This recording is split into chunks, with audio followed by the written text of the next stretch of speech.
It's 8 p.m. and here are our top stories in 90 seconds. This is the last complicated tiering that we're talking about. A clear pathway to get all Coloradans vaccinated and help our state fully rebound from the pandemic.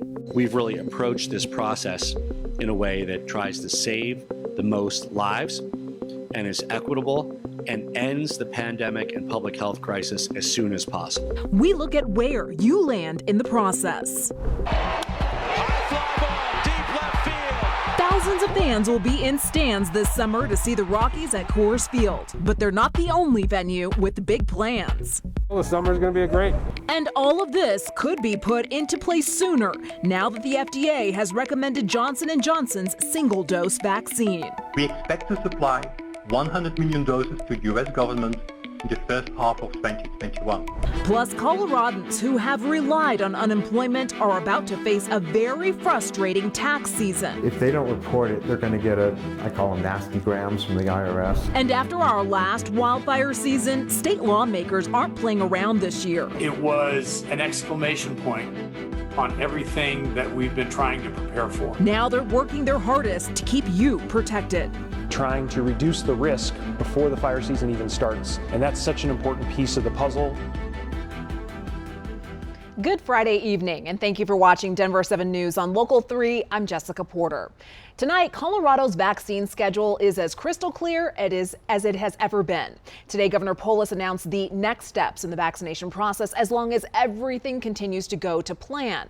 Phase 1B.3 will begin on March 5th. Included in that phase are essential workers like agriculture and grocery workers, people ages 60 and up, and people who have 2 or more high-risk conditions. The state also laid out a plan for Phase 1B.4. That would start on March 21st, depending on the supply. That group includes people aged 50 and up, frontline workers in the food industry, public transit workers, and faith leaders. This is the last complicated tiering that we're talking about. After this, it's general public. And if we have to further divide based on quantity, it would be simply by age, right? So it might be 40 and up and then 39 and under. It all depends on quantity.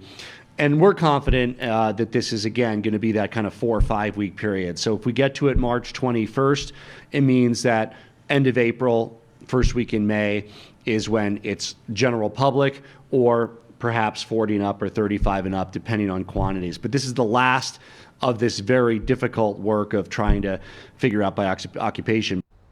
The state hopes to have the general public ready to be vaccinated by the end of April or May. Governor Polis also said he hopes to see 70% of Coloradans 70 and up vaccinated by Sunday. We know this is a lot of information. We have links and everything you need to know right now on thedenverchannel.com.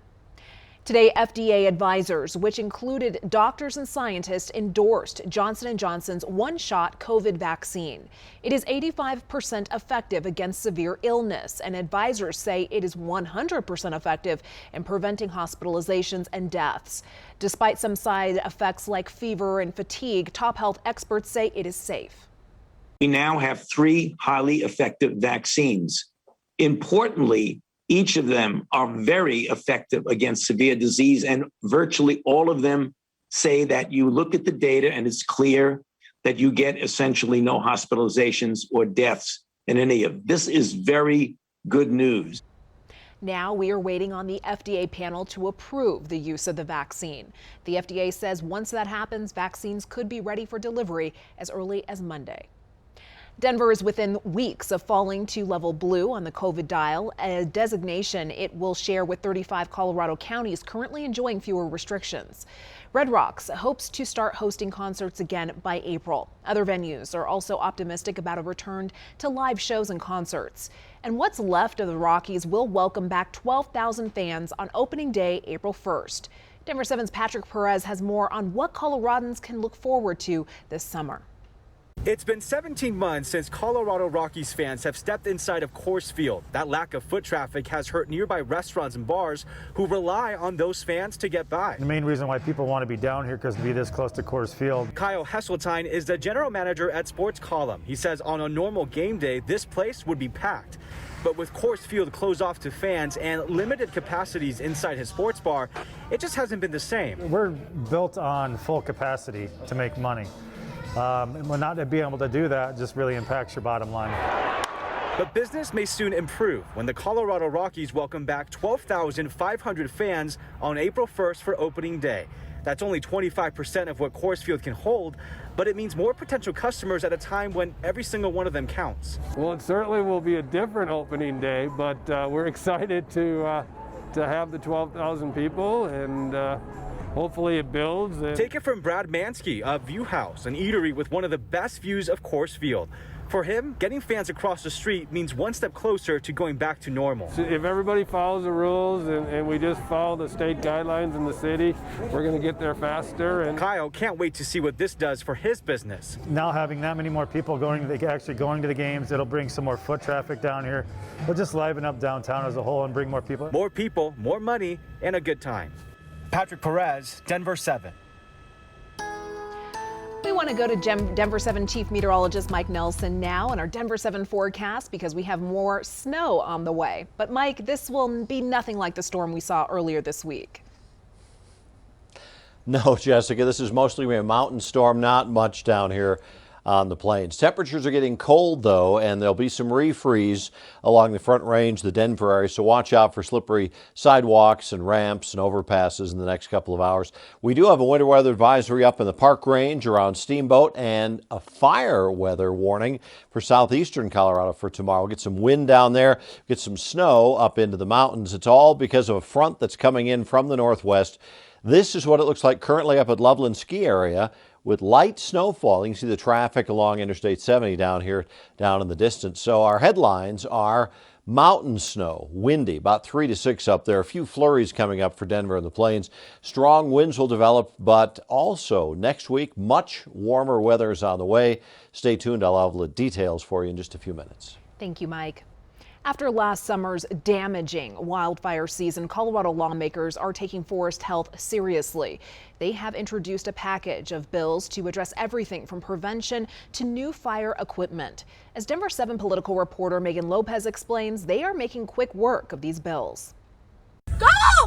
Go! It's hard to describe the devastation. My whole life was in that house. The loss of control that came with last fire season. Last summer, severest wildfire season we've ever had in the state. We had over 5,000 fires last year. It was an exclamation point on everything that we've been trying to prepare for.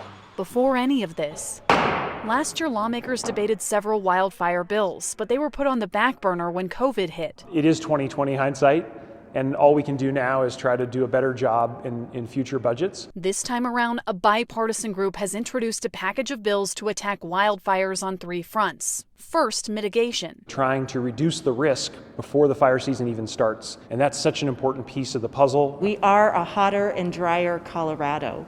And if we don't invest the dollars right now to prepare for the next fire season, we're going to be behind when those fires start breaking out. But for Gary Breeze from Colorado State Fire Chiefs, we cannot mitigate our way out of this problem.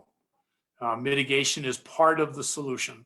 Which brings us to the second tactic, suppression, like buying a $30 million Firehawk. It's an extremely capable aircraft, multi-use, very well tested. Which will take about 1.5 years to deliver, but it will give us a lot more ability to get on fires quickly. Third, lawmakers are focusing on forest health. Our other efforts have to be around building, growing, and supporting healthy forest ecosystems. Lots of replanting and watershed protection money is also in this bill. For Breeze and other fire chiefs, this is the most exciting legislative agenda that I've seen in more than 5 years. They're hoping these legislative efforts now will save homes, forests, and lives in the future. That was Denver7 political reporter Megan Lopez. So all of these efforts are what's happening on the state level. Congressman Joe Neguse, who chairs the subcommittee on national parks, forests, and public lands, is also pushing for federal help. The bottom line for all of them, we can't afford another fire season like the last one. I never applied for unemployment and I never received any funds. Coloradans left in a sticky situation during tax season. Thousands of fraudulent 1099 forms have been sent out. If they don't report it, they're going to get I call them nasty grams from the IRS. After the break, what you need to know if you are wrongfully flagged for fraud. Another cold front coming in. It means more snow for parts of Colorado. Plus, coming up later, the push to protect public lands in Colorado. In my view, we've already waited too long to deal with this climate crisis. While policy changes may be good news for some, it does not mean good news for all. Natural gas and oil is incredibly important to Colorado's economy. You know, we are 6th in production for oil and 7th in production for natural gas.